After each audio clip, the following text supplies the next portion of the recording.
Shalom, bien-aimés, nous vous saluons dans le nom de notre Seigneur Jésus-Christ. Je suis l'apôtre Kawita Kodjo.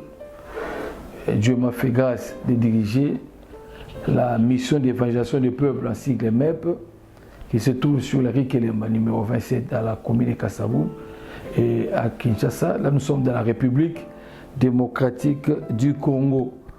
Nous venons encore cette fois-ci, toujours dans le cadre de notre grande émission, une grande émission que Dieu nous a mis à cœur pour partager et libérer sa volonté. L'émission qui est intitulée Beraka. Et nous sommes sur une grande chaîne de télévision, Rema Télévision, et toujours dans le même cadre. Nous sommes en train depuis un certain temps de développer ces grands thèmes, la fidélité à Dieu. Et dans cette fidélité, nous avons vu à la part de Dieu qui fait des promesses et à la part de l'homme, comment l'homme doit se comporter et comment l'homme doit marcher. Et c'est que vous serez vraiment bénis parce que le Saint-Esprit est au rendez-vous. Le Saint-Esprit va nous parler de beaucoup de choses. Et la plupart de ceux qui sont désespérés, la plupart de ceux qui sont fatigués, vont retrouver encore le sourire, vont retrouver encore la foi, la force de continuer à marcher avec le Seigneur. Et dans ce même cadre, on a commencé depuis un certain temps à parler sur un héros de la foi, un héros, quelqu'un qui a marché avec Dieu et qui a vu la main de Dieu, c'était Abraham. Donc, je pense que pendant toute cette émission, bien aimé, l'obéissance. Ça, c'est vraiment très, très important. Et je l'ai dit dans les émissions précédentes, beaucoup échouent parce qu'ils n'ont pas compris Dieu et le point de départ a été tellement mauvais et que la suite va tout faucher. Donc l'obéissance, c'est que moi j'ai toujours dit, c'est le point de départ et on l'a relevé dans d'autres émissions. Nous avons vu comment Abraham, quand il écoutait Dieu, quand Dieu lui a parlé, cet homme a commencé d'abord par obéir. Et dans cette obéissance, il y avait une marche qu'Abraham devait entreprendre avec le Seigneur. Et nous aussi, Dieu va nous aider par son esprit à comprendre ces choses. Pandeko, Botosi, même Botosi et les Kimbeka. La qualité kobana nzambe eza likamususu. Kotambola penza ko kinimusika nzambe likamususu. Mais ebandeli ya malamu eza mutu atosa. Ce qui mutu atosa nzamba lobeli. Et ça j'ai toujours dit pour que l'homme obéisse, il doit d'abord comprendre celui qui l'appelait et écouter celui qui l'appelait et voir comment il est capable de faire les choses. Donc, Abraham a obéi. Et dans cette obéissance, il y a trois choses pour lesquelles nous avons encore vraiment insisté pour que ça puisse nous aider. Trois grandes choses très importantes. Parce que les Kamouza, dans Matthieu, on dit que Dieu est fidèle. Parce que les gens sont fidèles. Mais donc il y a des attitudes qu'il faut adopter, il y a des attitudes qu'il faut prendre vis-à-vis à celui qui vous appelle, qui est l'Éternel, vis-à-vis à sa parole, vis-à-vis à la promesse qui est donnée. Donc les attitudes ont adopté en haut par la grâce de Dieu. Moi je crois que cette année ne passera pas. C'est pourquoi je prophétise sur toi que cette année ne passera pas. Il y a de grandes choses qui vont s'opérer, il y a des choses que Dieu va faire que l'œil n'a point vu, que l'oreille n'a pas entendu et qui ne se sont jamais montées dans ton cœur. Et j'ai dit, Dieu le fera parce que tu es le choix de Dieu. Ce n'est pas pour rien que Dieu t'a appelé, ce n'est pas pour rien qu'il t'a fait une promesse. Et à cause de cette promesse, je vois la grandeur en toi, je vois l'excellence, je vois la bénédiction, je vois l'élévation, la prospérité, parce que celui qui vous appelle est capable de faire de vous une grande personne. La Bible dit l'élévation ne vient ni de l'Orient ni de l'Occident, mais l'élévation vit de l'Éternel. Alors, dans le lobby et dans le lobby les trois attitudes qu'il faut adopter pour permettre à la parole, pour permettre à la promesse et permettre à celui qui a donné la promesse de réaliser beaucoup de choses dans votre vie. J'ai parlé premièrement de la foi. J'aimerais appuyer cela par certains versets bibliques. Là, nous allons prendre Hébreux chapitre 13. Prenez avec moi Hébreux chapitre 13. Nous allons lire, ou plutôt Hébreux chapitre 11. Nous allons lire à partir du verset 1er. La Bible dit ceci dans Hébreux chapitre 11, verset 1er.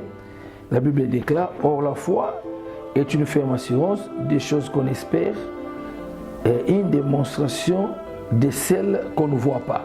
Donc vous allez remarquer, ici, l'auteur des Hébreux nous parle de la foi. Au fait, la foi, c'est quoi?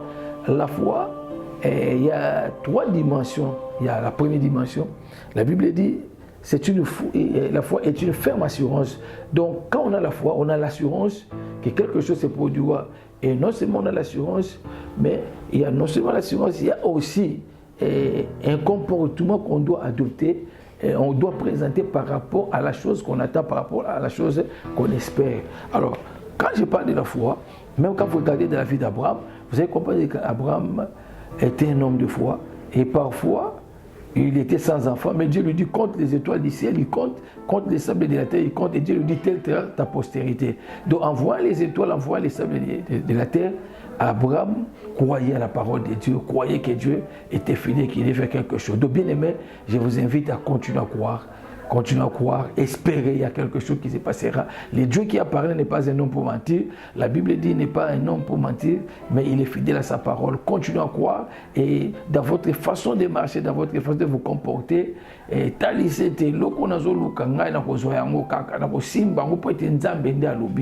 donc là aussi, c'est une autre dimension de la foi. Il ne faut pas seulement espérer, mais dans la deuxième dimension, il faut parfois démontrer la chose, bien qu'on ne l'a pas encore touché, mais il faut continuer à démontrer dans votre façon de marcher. C'est là aussi les gens tombent, c'est là aussi les gens échouent parce qu'on peut espérer. Et moi j'ai toujours dit l'espérance est abstraite, hein, parce que nous sommes les gars qui mais dans la deuxième dimension, il y a une démonstration. Alors, il y a un modèle de vie, il y a une façon de vivre qui peut-être qui sera contraire à ce que les gens voient en toi.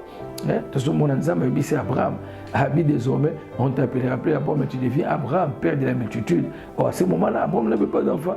Il dit, Dieu, cette femme, elle ne s'appellera plus Sarah, mais on l'appellera Sarah, donc mère de beaucoup d'enfants. Donc voilà, dans le comportement, quand Dieu dit ça, automatiquement, Abraham a changé de combo. À quel point moi, ça a changé de combo. Alors, les gens de l'entour étaient étonnés. On a pas qu'on attend un bon, mais Sarah, il y a mais comment cet homme?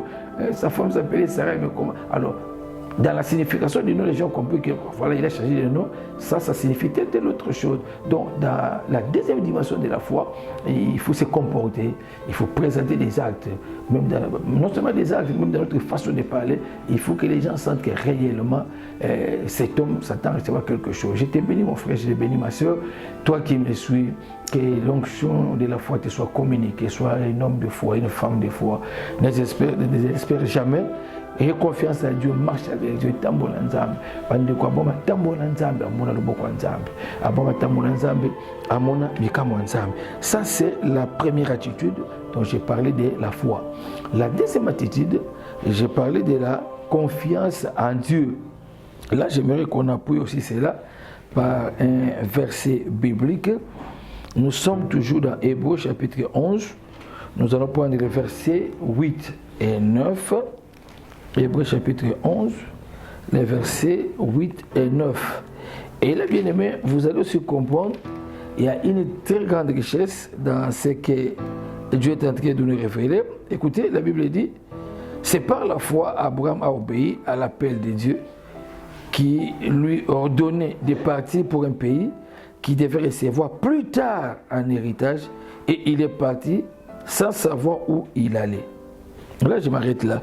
Donc, l'auteur des Hébreux nous révèle encore, parce qu'ici il parle des héros de la foi, il dit voilà quelqu'un qui reçoit une promesse et quelqu'un qui obéit d'aller quelque part sans connaître l'endroit, sans avoir la connaissance au préalable de là où il va. Mais la Bible dit ici qu'il va pour obtenir un héritage que Dieu lui a promis plus tard, sans connaître l'intention.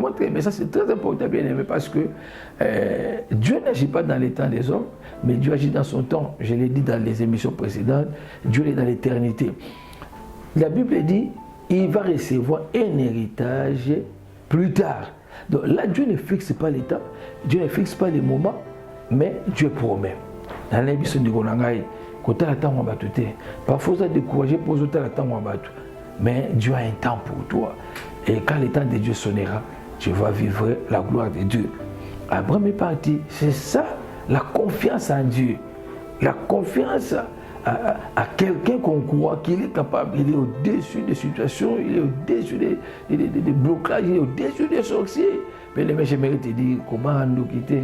Et j'étais béni encore toi qui me suis, parce que cette confiance que tu as en Dieu finira par payer un jour. Cette confiance que tu as en l'Éternel finira par t'amener plus loin, au-delà même de tes pensées, au-delà de ce que les hommes pensent, au-delà de ce que les hommes peuvent dire de toi. Abraham a eu confiance en Dieu, il est parti. Et la Bible dit, il est parti pour recevoir un héritage plus tard. L'héritage, on m'a fixé, chacun sa destinée. Peut-être pour toi, c'est dans une année, peut-être 2 ans, 6 mois, 3 mois. Ça, c'est dans les temps de Dieu, ça, c'est dans la pensée de Dieu, c'est dans le conseil de Dieu. Mais une chose est vraie, que tu dois avoir cette confiance à l'Éternel comme Abraham. Il est parti sans avoir tergiversé, parce qu'il comprenait qui l'héritage qu'il devait recevoir. Comment cela va se fabriquer, comment cela viendra. C'est vrai, il y avait des petits détails où Dieu est en train de lui dire. Mais vous savez, parfois, il est tellement grand qu'on peut se non. Et dans ce que Dieu vise, tellement qu'il vise grand, il veut aussi nous amener à viser aussi grand comme lui. Donc, vraiment, toi qui me suis, avec beaucoup d'attention, je vois ton cœur. Le Saint-Esprit te voit, le Saint-Esprit connaît ton problème. Vois grand avec Dieu, vois grand. Ne fais pas voir grand.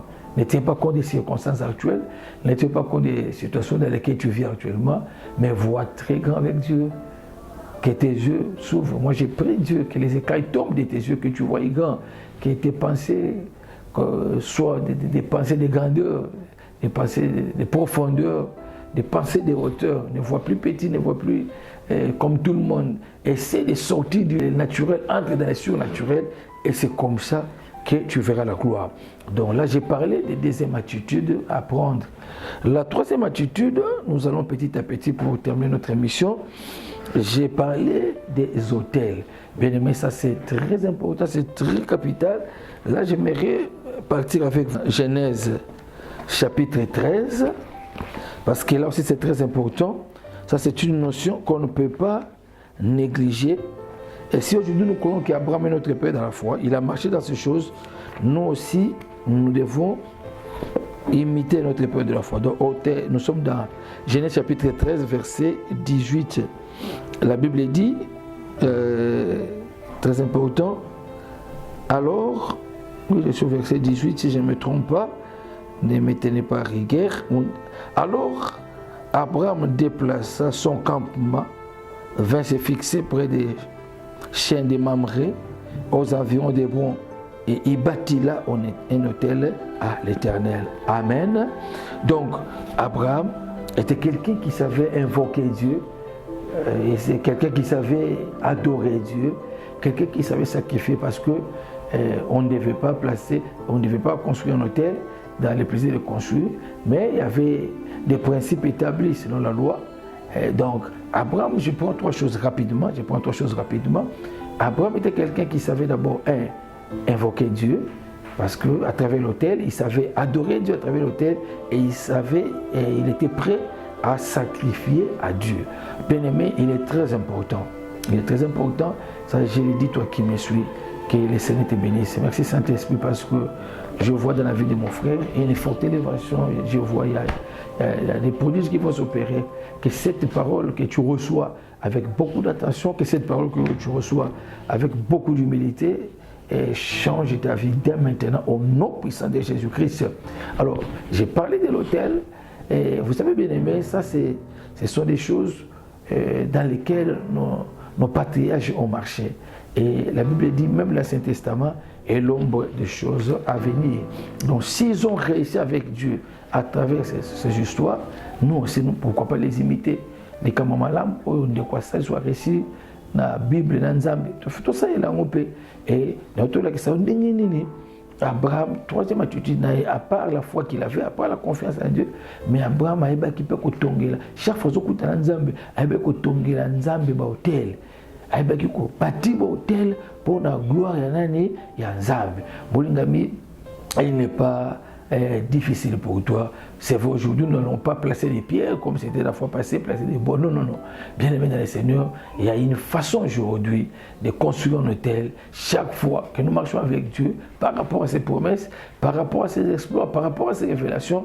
Parce que vous avez remarqué que dans la vie d'Abraham, à chaque pas qu'il mettait avec Dieu et à chaque fois que Dieu revenait sur les promesses ou qu'il revenait sur une orientation, Abraham n'hésitait pas de bâtir un hôtel. Bien aimé, la part de Dieu aujourd'hui, je te le dis sincèrement, c'est de t'amener là où il veut, de t'accompagner malgré tes faiblesses, malgré tes difficultés, et malgré le combat, malgré les ennemis, de t'amener quelque part. Mais tu n'as pas de responsabilité, yebaka peta munyonso, kotongela nzambe, etumbelo.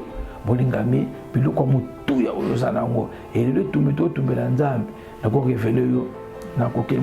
Si Dieu nous donne le temps, on aura partagé ça plus tard. Mais pour le moment, les habits comme balé. Yekola quoi adorer Nzambe. Yekola quoi adorer Nzambe. Bien aimé, que ta vie soit une vie d'adorateur. La Bible dit, les revenus, Jésus dit, les revenus, où les vrais adorateurs adoreront le Père à l'Esprit en vie. Donc Christ a besoin d'adorateurs. Yekola quoi adorer Nzambe na vie na yo. Yekola quoi adorer Nzambe. Quelqu'un qui adore Dieu, il oublie parfois. Il oublie les difficultés qu'il a. Alors, bien aimé, il faut toujours que tes regards soient fixés au ciel vers celui qui a donné la promesse. La Bible dit, laissez-le son trône, la terre est son marchepied. Et yebaka pe na bozui na yo, kopesa kape nzambe. Bien aimé, quand quelqu'un s'est donné à Dieu, ça tire aussi la bénédiction dans sa vie. Quand quelqu'un s'est sacrifié avec tout ce qu'il a. Moi, j'ai toujours dit, quand on donne à Dieu, il n'y a pas grand chose parce que tout ce qui est sur la terre lui appartient. Mais c'est seulement une marque de confiance que nous faisons. Donc, tant que nous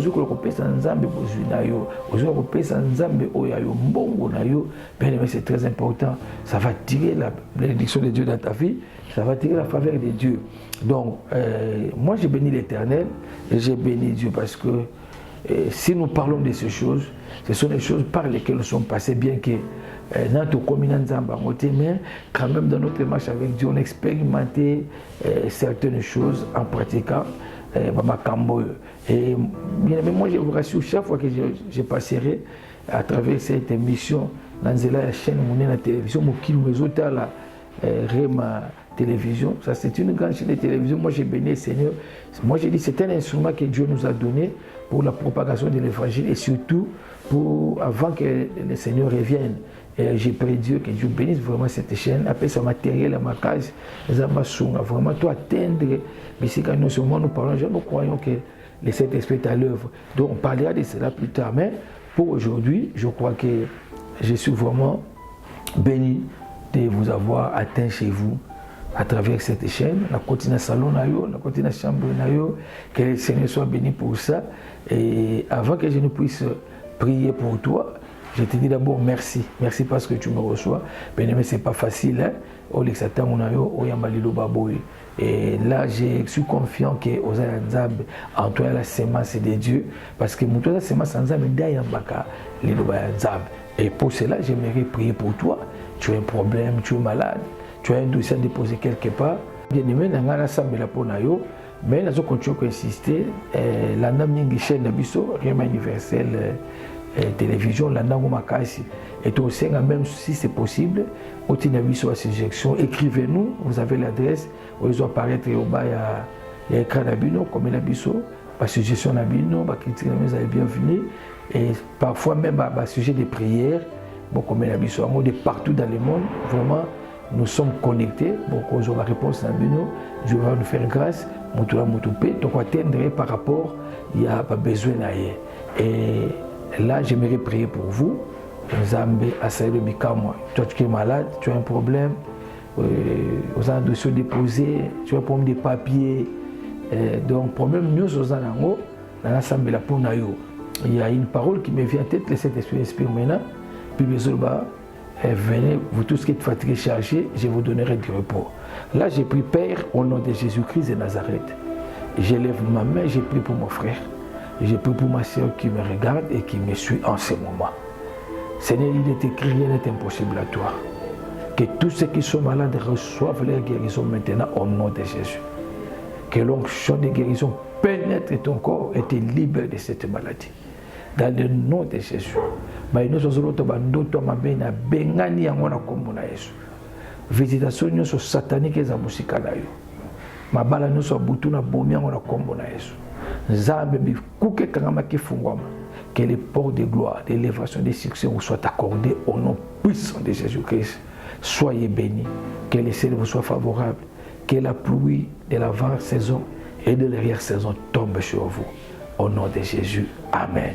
Shalom, shalom. Nous vous remercions. C'est votre humble serviteur, l'apôtre Kawita Kojo Gisler. Je suis apôtre. Je suis en train d'œuvrer dans la République démocratique du Congo. L'église se trouve précisément dans l'avenue Ikelemba numéro 27. Et nous sommes à Kinshasa. Et vous avez tous nos coordonnées au bas de votre écran. Écrivez-nous, comme je l'ai dit. Faites-nous des suggestions, des critiques. Et envoyez-nous des sujets de prière. On va prier ensemble avec vous. On va gêner avec vous. Et le Seigneur vous bénira. J'ai béni encore cette chaîne. J'ai béni les responsables. Que mon Dieu fasse grâce. J'ai béni mon pays, le Congo. J'ai béni les chrétiens du monde. J'ai béni ma famille. J'ai béni tous les frères et sœurs de notre église. Et là, j'aimerais relever aussi une chose. Dans la activité église, suite à la pandémie frappé mon Mobimba. Donc, l'autorité a à cause des mesures préventives, l'activité mais rien n'empêche que, et si nous avons besoin de prier, nous avons besoin de contacter Bissot, l'adresse de Bissot Ezali, à travers le monde, contactez-nous. Vous savez, Dieu nous a fait grâce dans les réseaux sociaux et à l'Ipamboli pour nous contacter nous, a besoin de prier, besoin de choses, il y a conseils, il y a tout ce que tu as comme besoin, au commun Bissot, tu nous contactes facilement et le Seigneur va donner une solution à ton problème. Que mon Dieu vous bénisse.